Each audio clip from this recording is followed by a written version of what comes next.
കഴിഞ്ഞ 24 മണിക്കൂറിനിടെ ഇവിടെ മഴ പെയ്തിട്ടില്ല. പക്ഷേ പലയിടത്തും ഇപ്പോഴും വെള്ളക്കെട്ട് തുടരുകയാണ്. സാധാരണ ജനജീവിതം പൂർണ്ണതോതിൽ പുനഃസ്ഥാപിക്കാൻ കഴിഞ്ഞിട്ടില്ല. റോഡ് ഗതാഗതം പലയിടത്തും മുടങ്ങിക്കിടക്കുകയാണ്.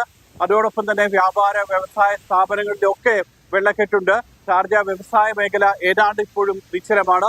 ദുബായ് അന്താരാഷ്ട്ര വിമാനത്താവളത്തിന്റെ പ്രവർത്തനം പൂർണ്ണതോതിൽ പുനഃസ്ഥാപിക്കാൻ കഴിഞ്ഞിട്ടില്ല. റൺവേയിൽ ടേക്ക് ഓഫ് ലാൻഡിംഗ് നടക്കുന്നുണ്ടെങ്കിൽ പോലും ഇപ്പോഴും എല്ലാ വിമാനങ്ങൾക്കും പഴയതുപോലെ സർവീസ് നടത്താൻ കഴിയുന്ന ഒരു സാഹചര്യം വിമാനത്താവളത്തിലായിട്ടില്ല. ദുബായ് മെട്രോ സർവീസ് പലയിടത്തും തടസ്സപ്പെട്ടിട്ടുണ്ട്. റെഡ് ലൈനിലാണ് അത് കൂടുതലായും തടസ്സപ്പെട്ടിരിക്കുന്നത്.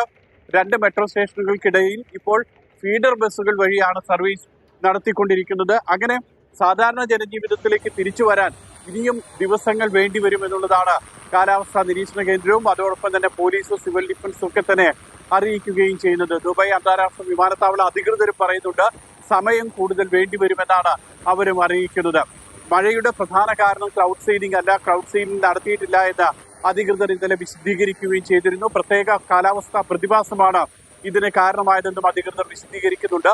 ഇന്നലെ രാത്രി UAE president Sheikh Mohammed bin Zayed Al നഹ്യാന്റെ ഏറ്റവും വലിയൊരു പ്രധാനപ്പെട്ട പ്രസ്താവന കൂടി ഇന്നലെ വന്നു.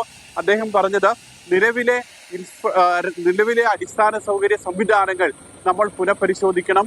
പുതിയ കാലാവസ്ഥാ മാറ്റത്തിനനുസരിച്ചുള്ള മാറ്റം ഒരുപക്ഷെ അടിസ്ഥാന സൗകര്യ വികസന പദ്ധതികളിലും വേണ്ടിവരുമെന്ന് അദ്ദേഹം പറയുകയും ചെയ്തിരുന്നു. ഏതായാലും ഈ കാലാവസ്ഥ മഴ മാറിയെങ്കിലും അവിടുത്തെ ദുരിതം മാറുന്നില്ല. സുരേഷ് വെള്ളിമുറ്റമാണ് ദുബായിൽ വിവരങ്ങൾ നൽകിയത്.